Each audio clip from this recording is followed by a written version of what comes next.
Senhor esteja convosco. Ele está no meio de nós. Proclamação do Evangelho de Jesus Cristo, segundo João. Glória a vós, Senhor.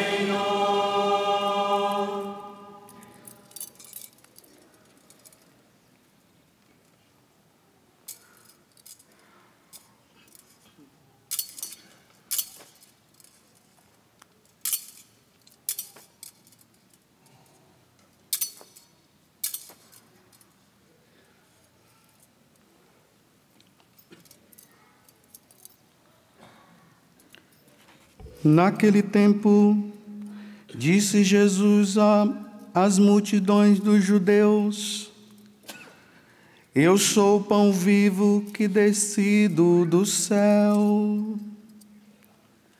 Quem comer deste pão viverá eternamente. E o pão que eu darei é a minha carne dada para a vida do mundo. Os judeus discutiam entre si, dizendo: Como é que ele pode dar sua carne a comer? Então Jesus disse: Em verdade vos digo, se não comerdes a carne do Filho do Homem e não beberdes o seu sangue, não tereis a vida em vós, em nós. Quem come a minha carne e bebe o meu sangue tem a vida eterna, e eu o ressuscitarei no último dia. Porque a minha carne é verdadeira comida, e o meu sangue verdadeira bebida. Quem come a minha carne e bebe o meu sangue permanece em mim e eu nele. Como o Pai que vive me enviou, e eu vivo por causa do Pai, assim o que come viverá por causa de mim. Este é o pão que desceu do céu. Não é como aquele que os vossos pais comeram. Eles morreram. Aquele que come este pão viverá para sempre. Palavra da salvação. Glória a vós, Senhor.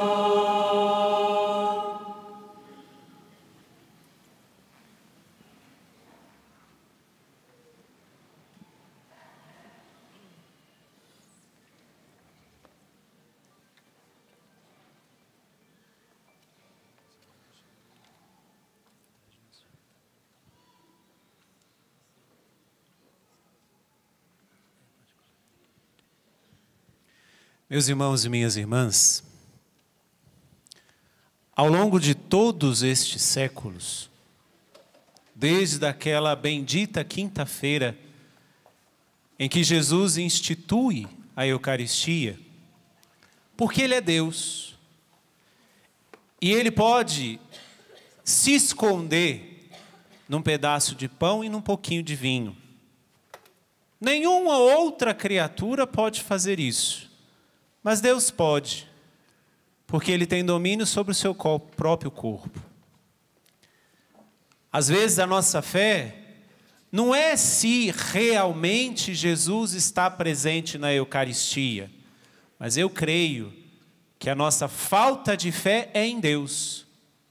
Porque se eu acredito que Deus pode tudo, por que eu vou duvidar que Ele pode se esconder num pedaço de pão e num pouquinho de vinho? Eu penso que durante todos estes séculos que nós vemos, que nós vivemos, que nós passamos ao longo de toda esta história, o fato de ocorrer todos os dias uma Santa Missa, com um pobre homem, pelas mãos de um pobre homem, Jesus se esconder e estar ali, na sua presença real, naquele pedaço de pão e naquele pouquinho de vinho, quando nós não acreditamos, é justamente uma falta de fé no Deus que pode todas as coisas. E por isso, bem conhecendo cada um de nós, porque Deus nos conhece, Ele nos deu ao longo dessa história alguns momentos, alguns fatos que provam que Ele pode tudo, que Ele pode se esconder no pedaço de pão e no pouquinho de vinho. Isso são os chamados milagres eucarísticos. Os milagres eucarísticos são estes milagres que acontecem a partir das palavras de consagração do Padre sobre aquele pão, sobre aquele vinho, e algumas coisas acontecem, coisas extraordinárias acontecem. Por exemplo, o que aconteceu para se iniciar esta solenidade que nós estamos celebrando, lá em Bolsena, na Itália, um padre que tinha lá suas fragilidades de fé, ao celebrar a missa da hóstia, quando ele segurava o pão da hóstia, começou a pingar sangue. Um outro lugar na Itália, em Lanciano, um padre, ao celebrar também ali, aquele pedaço de pão, aquele pouco de vinho, se transforma em sangue, se transforma em corpo, em carne do miocárdio, ou seja, carne do coração. Em Santarém, em Cássia, em tantos outros lugares, aqui no Brasil, em vários lugares que ainda não são divulgados como milagres oficiais, porque precisa acontecer ainda um estudo em vários lugares que aconteceram. Mas tudo isso para dizer o quê?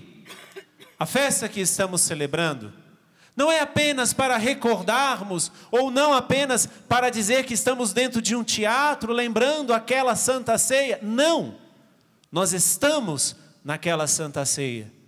E daqui a pouco, com as palavras do Padre, neste altar, sobre o pão e o vinho, virá, surgirá, descerá sobre o pão e o vinho a graça do Espírito Santo, e Jesus se fará presente no seu corpo e no seu sangue.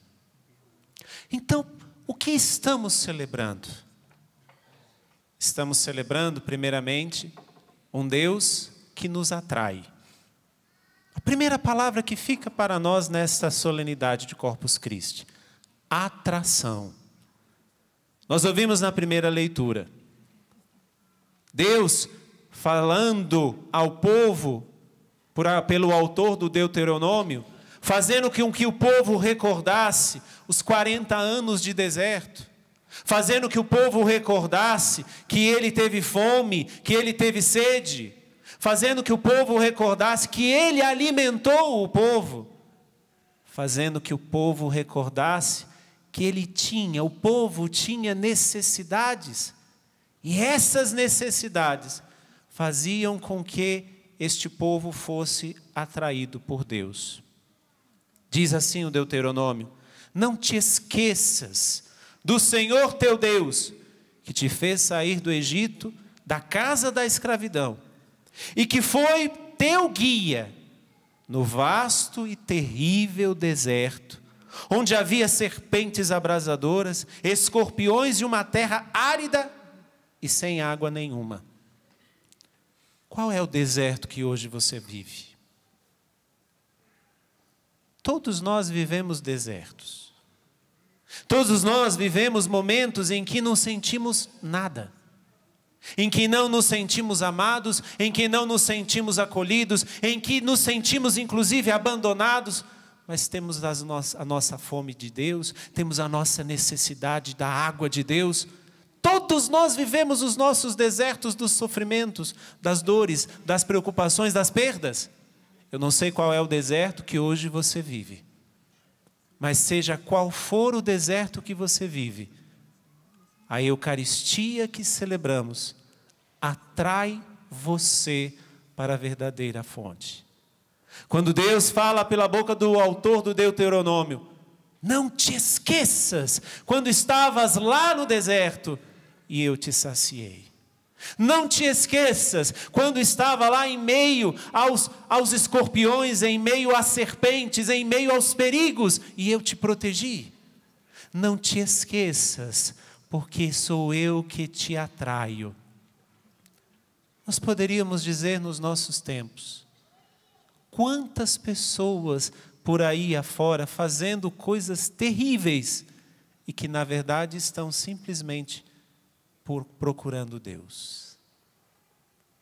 Todos nós aqui, e todos aqueles que estão lá fora, fazendo essas coisas horríveis e terríveis, que nós temos ouvido todos os dias nos jornais, todos nós procuramos Deus. A única diferença é que alguns não sabem onde Ele está, mas todos eles são atraídos por Deus. Por isso que muitas vezes fazem loucuras. Por isso que muitas vezes se prendem a estas coisas que passam. Por isso que muitas vezes acham que vão saciar as suas necessidades com coisas que vão passando. Com poder, com dinheiro, com cargos. Veja o que está acontecendo no Brasil, na política do nosso Brasil. Veja o que está acontecendo nestes países de guerra. Olha a quantidade de refugiados que estão fugindo das suas terras para proteger a própria vida. Veja os escândalos que têm acontecido. Eu não tenho dúvida, Deus também atrai cada um deles. Deus também atrai cada uma dessas pessoas que vivem no seu deserto.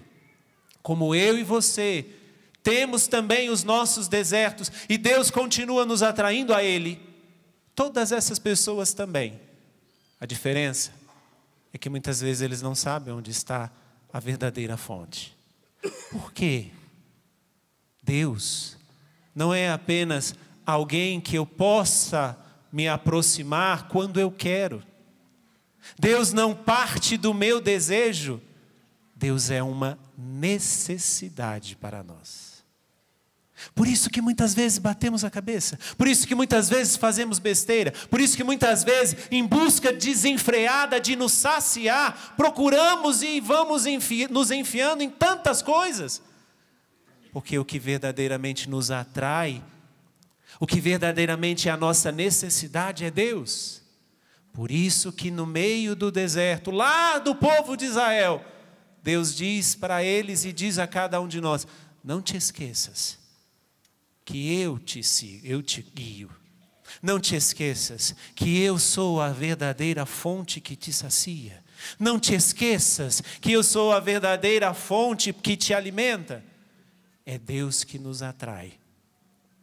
Sinta-se hoje atraído por Deus. E tenha certeza, Deus para você, Deus para mim, não é apenas uma obra da minha cabeça, como alguns vão dizer. Alguns ateus vão dizer que Deus é apenas uma criação da cabeça humana.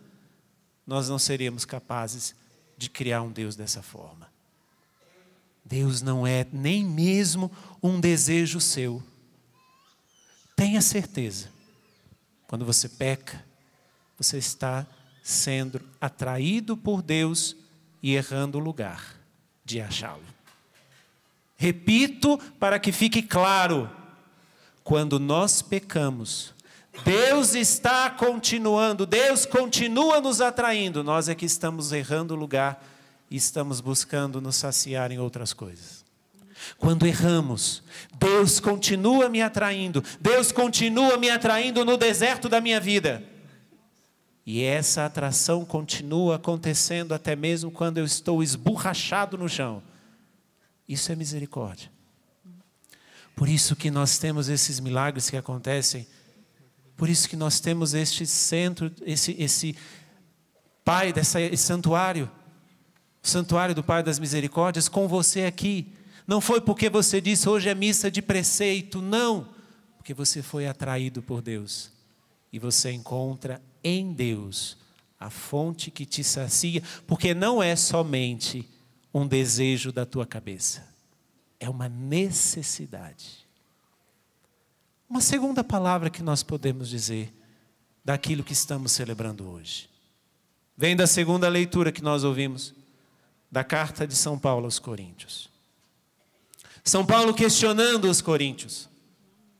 Ele diz uma coisa: o cálice da bênção, o cálice que abençoamos, não é comunhão com o sangue de Cristo? E o pão que partimos não é comunhão com o corpo de Cristo? Uma segunda palavra que nós podemos trazer: comunhão. O que é comunhão? Nós católicos dizemos: eu comunguei hoje. Ou você pode dizer: fui à missa e não comunguei. O que é comungar? O que é entrar em comunhão? Primeiramente, o que São Paulo está dizendo: comunhão é intimidade. Você abre as portas da sua casa para o estranho? Eu creio que não.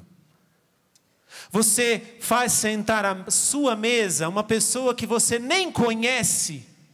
Eu creio que não. Você já vai falando da sua vida para uma pessoa que você encontrou agora? Eu creio que não.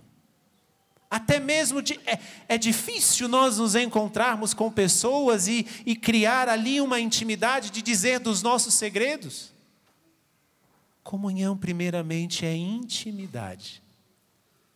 Se é este Deus que nos atrai, se é este Deus que nos atrai nos nossos desertos, nos desertos que vivemos, este Deus nos convida a entrar em comunhão com Ele, a viver uma intimidade com Ele. Por isso que Ele não quis somente ficar numa imagem da nossa lembrança. Por isso que Ele não quis ficar somente nos escritos da Sagrada Escritura. Por isso que Ele não quis somente ficar na tradição de um pai falar para o seu filho daquilo que aconteceu. Não! Por isso que Ele não quis ficar somente numa doutrina.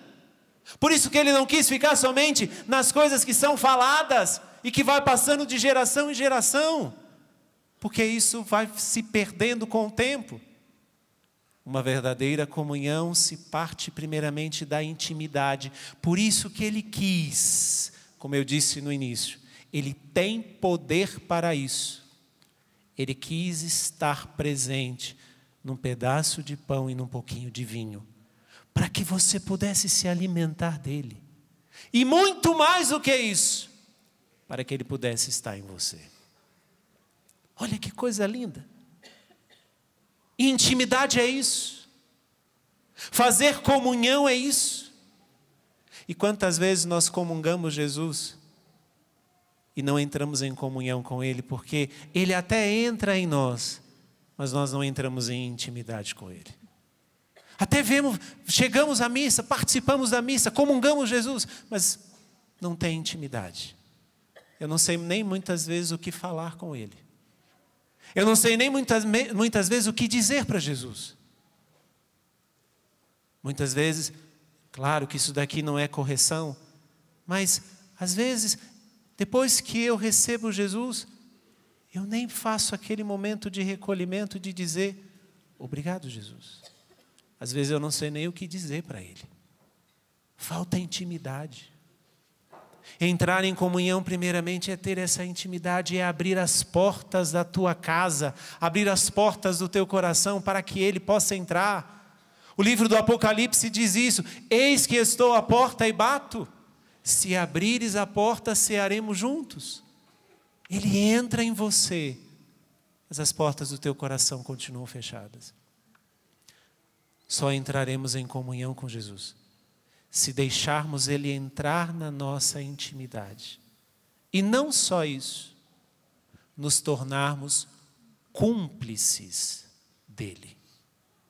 Comunhão é intimidade e cumplicidade. Esta cumplicidade que São Paulo está dizendo, o cálice que abençoamos não é comunhão com o sangue de Jesus, é se tornar cúmplice do sacrifício dele. O que é cumplicidade? É nós termos a disposição de fazer a mesma coisa que ele fez por nós. E mais, termos a disposição de pagar o mesmo preço. O que Jesus fez por mim e por você? Basta olharmos para um crucifixo e vamos entender o que ele fez por mim e por você. Entrar em comunhão é deixar primeiramente que ele entre. É viver essa intimidade com ele aqui dentro. Mas quando ele entra, é nos tornarmos cúmplices. E cumplicidade é você estar ali com aquela pessoa e estar disposto a fazer o mesmo. Até dentro de um processo judicial, vamos dizer assim. Um cúmplice significa você participou deste crime. Você participou da mesma coisa que aquela pessoa fez.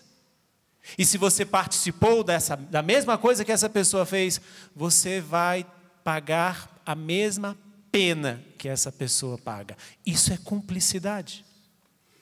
Quando nós comungamos Jesus na Eucaristia, quando nós viemos à missa, quando participamos da missa e comungamos, esta comunhão nos faz primeiramente ter Jesus dentro de nós, mas também gera em nós uma cumplicidade dos mártires, a cumplicidade dos santos que não tem vergonha de Jesus, que não tem vergonha de ser católico, que não tem vergonha de dizer que comungou, que não tem vergonha de dizer, eu serei capaz de fazer a mesma coisa que ele faz por mim, eu farei por ele.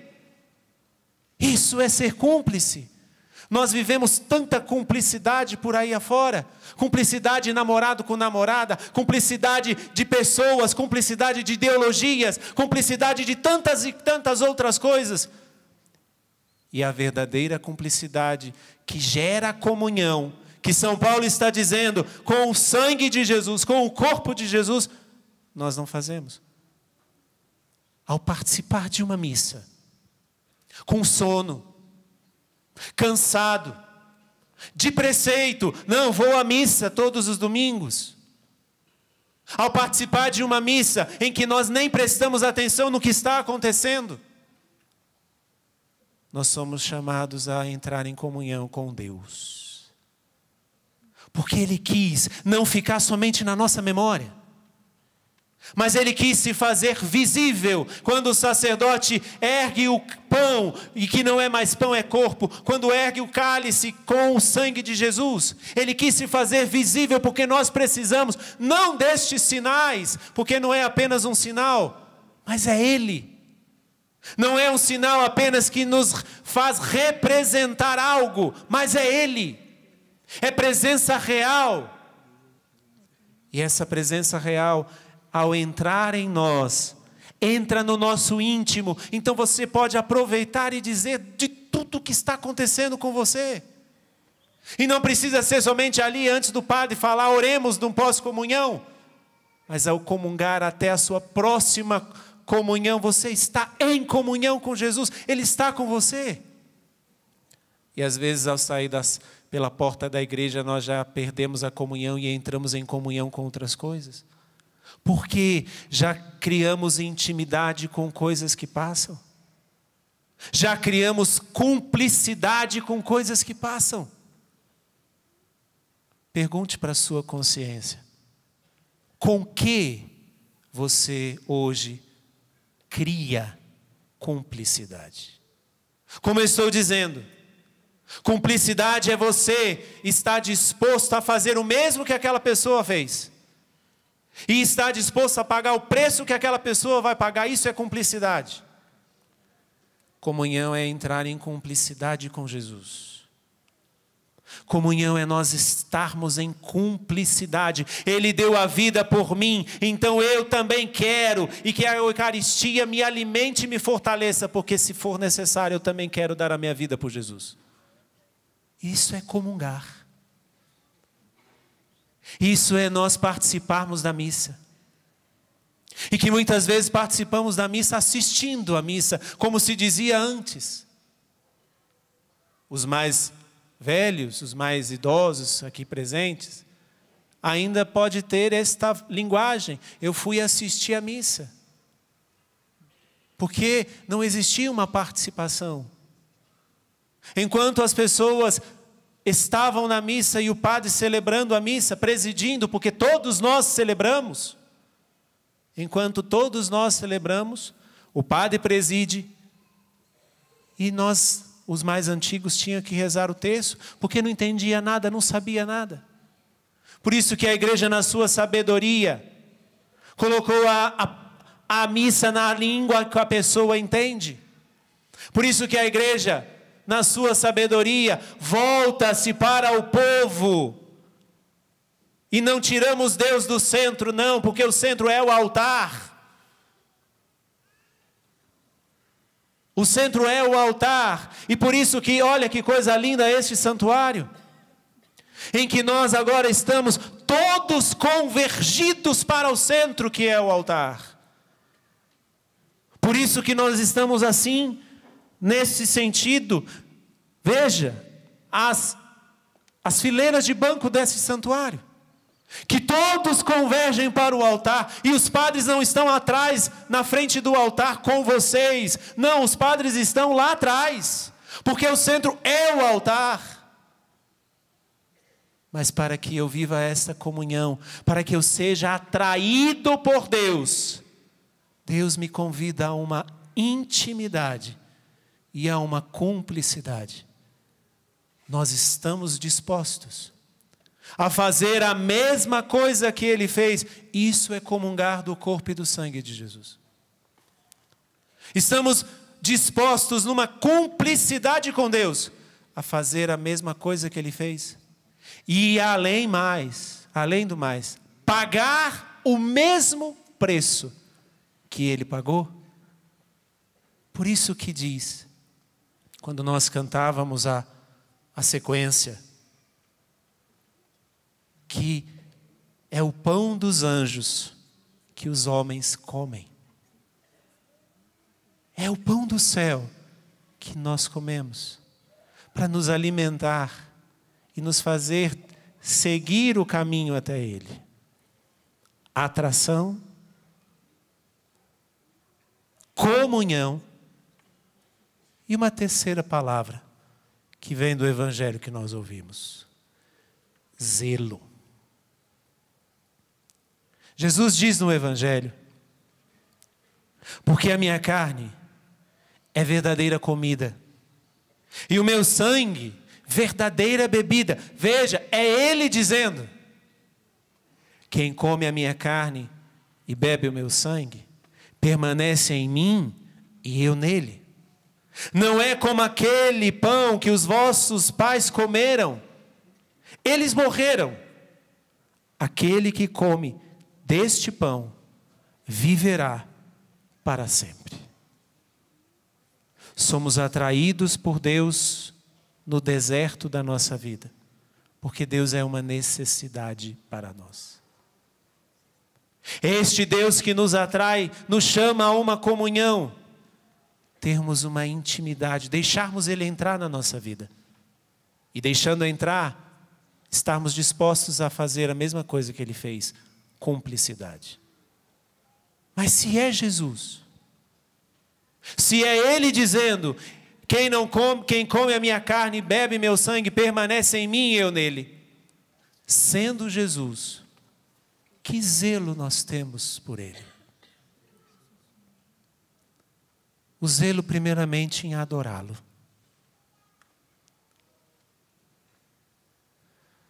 Alguns homens e mulheres, Gandhi, por exemplo,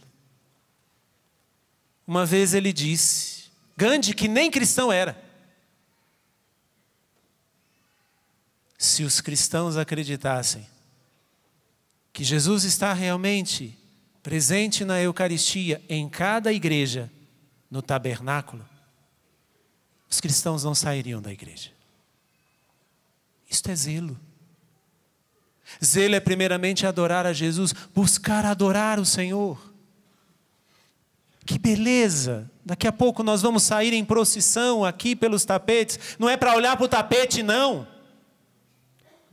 O tapete é somente para darmos uma honra ainda mais a Jesus. Porque nós não somos nem dignos de fazer esse tapete que está aí fora. É para olhar para Jesus. Se você quer tirar foto, porque agora todo mundo tira foto, que todo mundo tem uma câmera no celular. Não tire foto do tapete. Tire foto de Jesus passando por cima do tapete. Porque esta é a verdadeira foto que deve ser tirada. E muito mais do que aquela tirada pelo seu celular. Tira aquela do seu coração. Adore Jesus. Isso é ter zelo por Ele. Mas também ter zelo é procurá-lo. Se é Jesus como Ele mesmo está dizendo no Evangelho. Em que momentos da vida eu procuro Deus? Somente quando as coisas apertam? Quando o deserto fica muito árido? Em que momentos eu procuro Deus? Somente quando o sofrimento bate na minha porta? Somente quando a dor bate? Somente quando estamos às portas de perder alguém?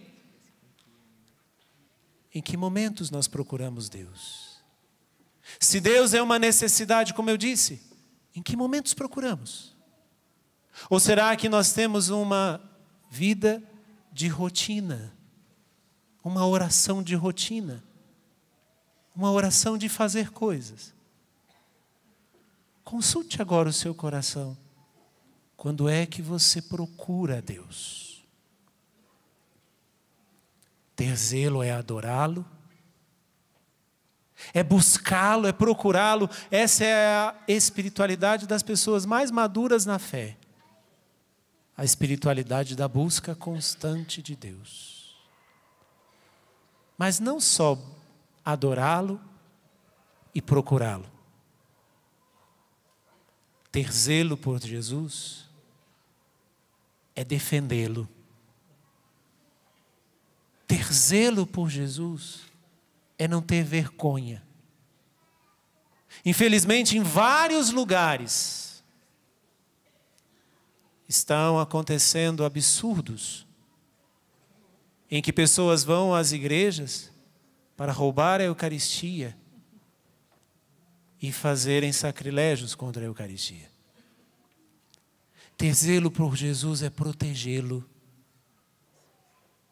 Ter zelo por Jesus é cuidar até dos mínimos detalhes, das mínimas partículas que ficam na nossa mão quando nós recebemos. A igreja nos permite receber na boca e na mão. Mas eu creio que os padres, os ministros, encontram cada coisa quando as pessoas vêm receber Jesus. Pessoas que estão muito mais preocupadas com o altar do que com Jesus que está ali.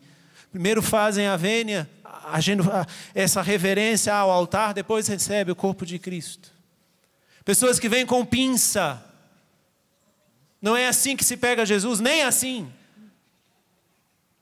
Pessoas que recebem Jesus antes de se aproximar, faz uma genuflexão, faz uma reverência ali. Venha ereto. Se você quiser comungar de joelhos, comungue. Mas aprendamos algo. Ter zelo por Jesus é isso. Comungar de joelhos é receber Jesus na boca. Não venha de joelhos e ponha a mão.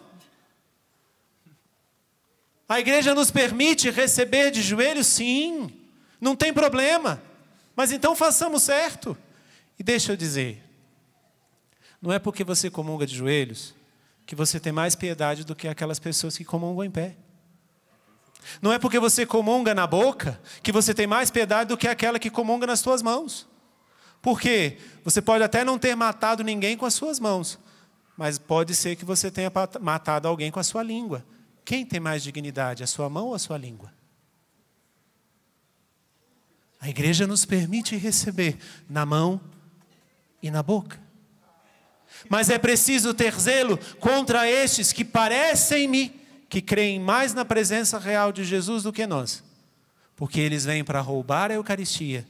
Porque eles acreditam que ali tem alguma coisa sagrada. Para levar para essas igrejas de fundo de quintal. para fazer ritos sacrílegos nesses lugares.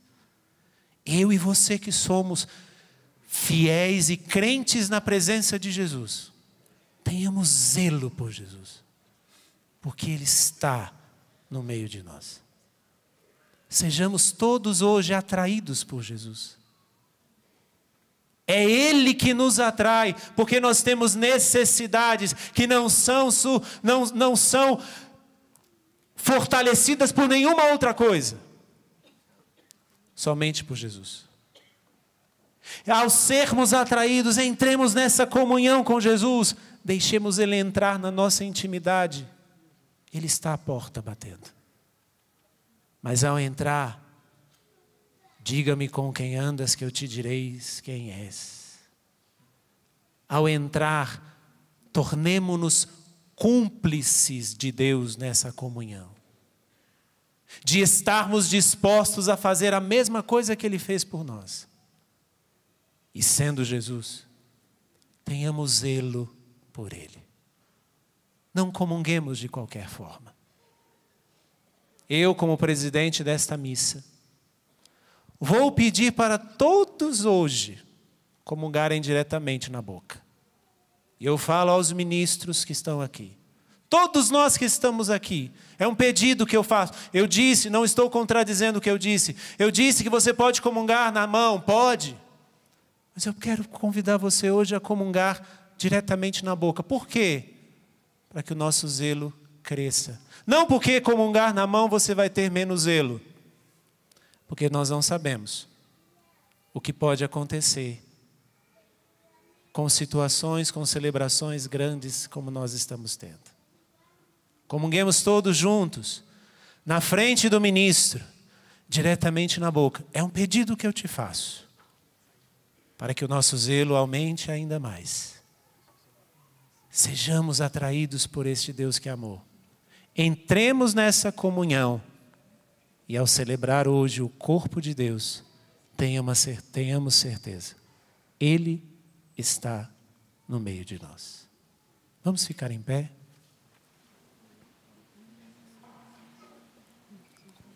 O teclado pode dedilhar aí. Fecha um pouco os teus olhos. E queira agora entrar neste deserto da sua vida. Qual o deserto que você passa? Fecha um pouco os teus olhos. Não precisa ficar conversando com ninguém. Você está na missa. Engole um pouquinho a tosse. E queira dizer para Jesus o deserto que você vive hoje. O deserto que representa falta de respostas. O deserto que representa falta de sentido. Eu não sei qual é o deserto que você tem. Eu não sei qual é o deserto que hoje você passa. Mas uma coisa eu te digo. Aquele que pode te saciar neste deserto, continua te atraindo a Ele. Só que muitas vezes você não sabe onde Ele está. Aquele que te atrai é Deus. Não é aquela resposta que você quer ouvir. Não é aquela cura que você quer que aconteça. Não é aquela libertação que você quer que aconteça. Aquilo que te atrai, aquele que te atrai é Deus. Aquele que pode e quer te guiar neste deserto é Deus.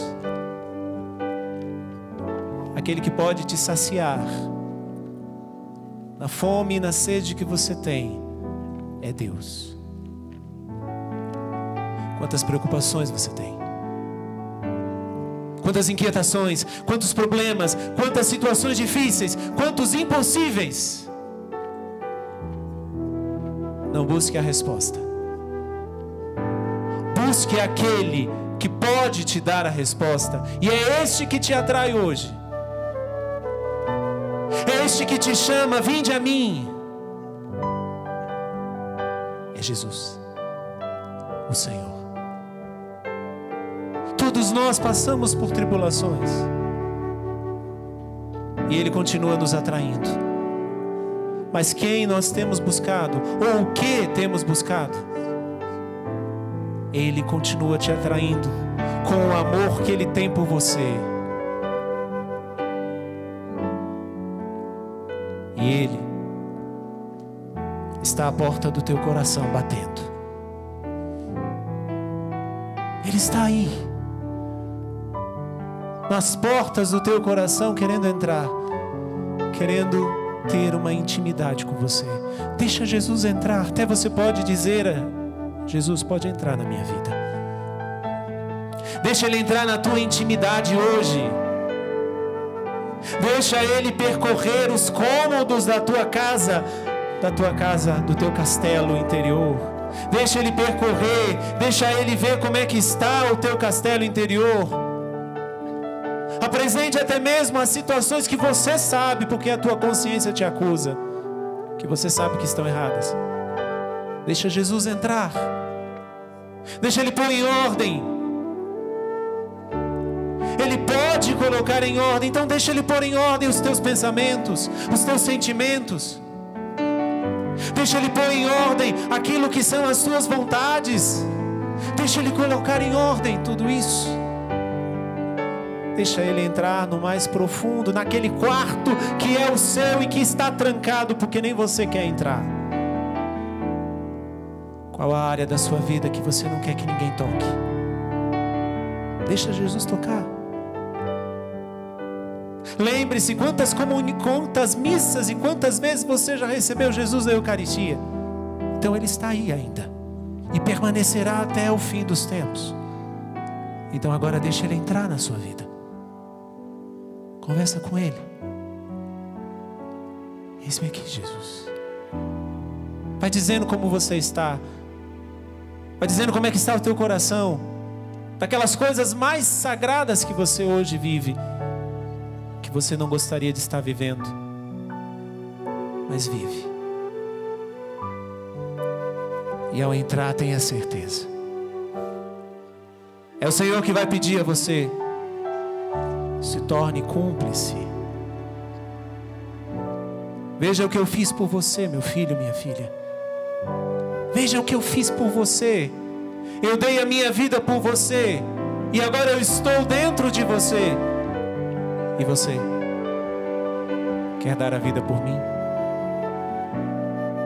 E você, como eu me entrego em cada missa por você, você quer dar a sua vida por mim? Como eu me derramo sobre você em cada missa, você quer se derramar em mim hoje?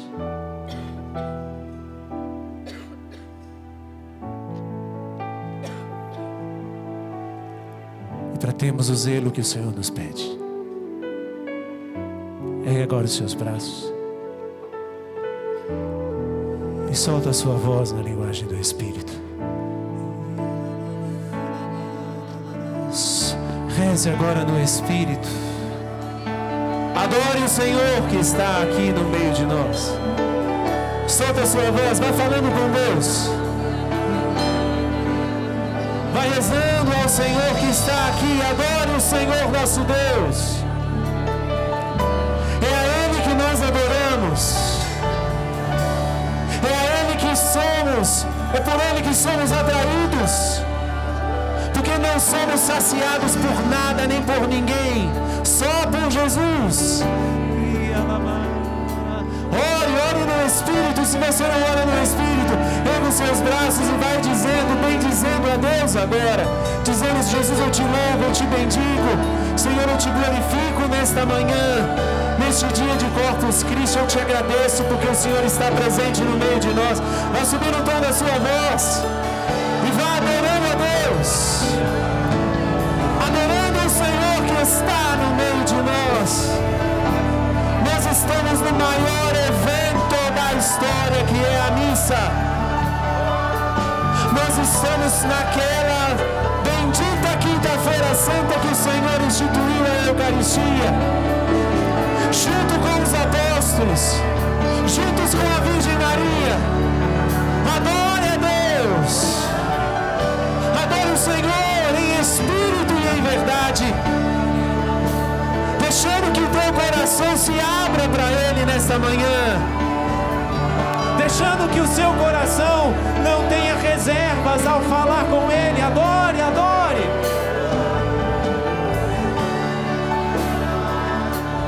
Ore, ore. Adore o Senhor.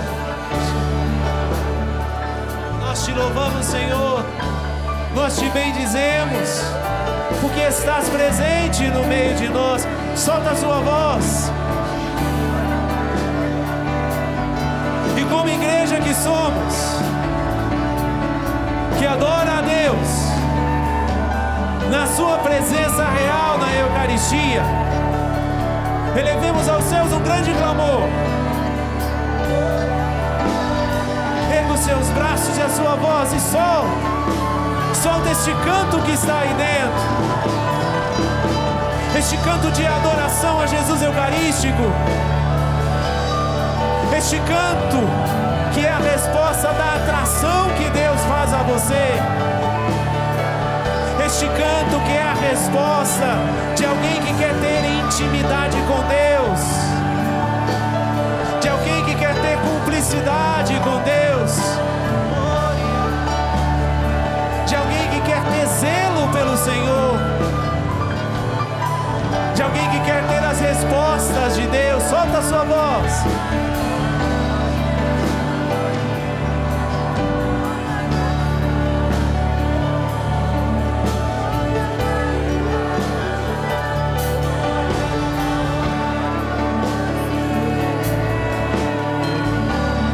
Nós te adoramos, Senhor. Nós te adoramos, Senhor. Nós te bendizemos, Senhor. Te agradecemos pela Eucaristia.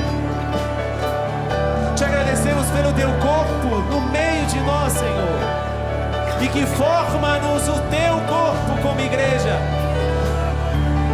Nós te adoramos, Senhor. Te bendizemos. Te adoramos, Senhor.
Jesus na Eucaristia, Ele nos atrai. Sinta-se e queira ser atraído por Deus nesse dia. Na Eucaristia, o Senhor entra em comunhão com cada um de nós. Ele quer ser íntimo seu. Ele quer ser cúmplice. Como Ele já foi. Ele já pagou o preço da pena que era nossa. E Ele tem zelo. Ele cuida de cada um de nós. E neste dia, nós tenhamos um coração agradecido a Deus, porque somos atraídos por Ele. Somos convidados a entrar em comunhão por Ele. E o zelo será apenas uma consequência, porque Ele está no meio de nós. Louvado seja nosso Senhor Jesus Cristo.